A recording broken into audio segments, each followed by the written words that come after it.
এবছর রাজনৈতিক নেতাদের একাধিক কর্মসূচি। একটু অন্য মুডে রাজারহাট নিউ টাউনের তৃণমূল নেতারা যুব তৃণমূল কংগ্রেসের উদ্যোগে বনভোজন, দলের কর্মীদের নিয়ে একটু আনন্দের খোঁজ। বনভোজনে এসে গান গাইলেন সাংসদ সায়নী ঘোষ। তিনি বলেন, দলের অনেক কর্মসূচি পালন করেছি, বনভোজনে আসা হয়নি, রাজারহাটে সেটাও হলো। এই বনভোজনে বিশেষ সহযোগিতা করে চাঁদপুর অঞ্চল তৃণমূল কংগ্রেস। উপস্থিত ছিলেন বনভোজনের মূল উদ্যোক্তা যুব সভাপতি আফতাব উদ্দিন, রতন মৃধা, বিধায়ক তাপস চ্যাটার্জি, দেবরাজ চক্রবর্তী, ডাম্পি মণ্ডল, জব্বার মোল্লা প্রমুখ।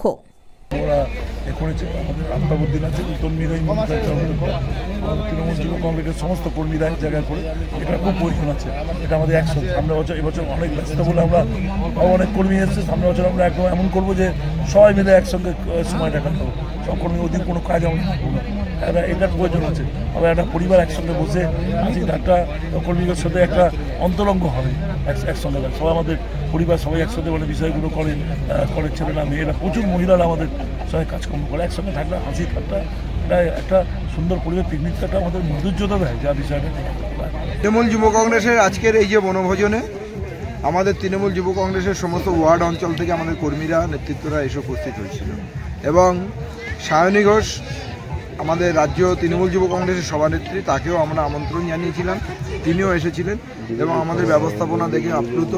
এবং এখানে তিনি নিজে দু তিনটে গানও গেয়েছেন এবং খুব স্বাভাবিকভাবে 26 দেখতে দেখতে এসে গেল। আমরা 26-এর জন্য তৈরি।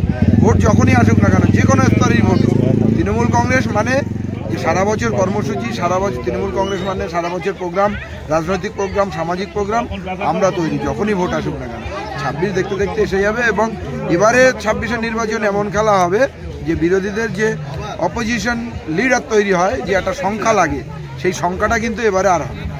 বিজেপি ভারত ছাড়া হতে হতে বেঁচে গেছে, বাংলা তো নেই, সামান্য 77টা না 76টা এখনও আরও কমে গেছে। তো এবারে 26-এ তাদের সংখ্যা থাকবে কিনা সন্দেহ আছে।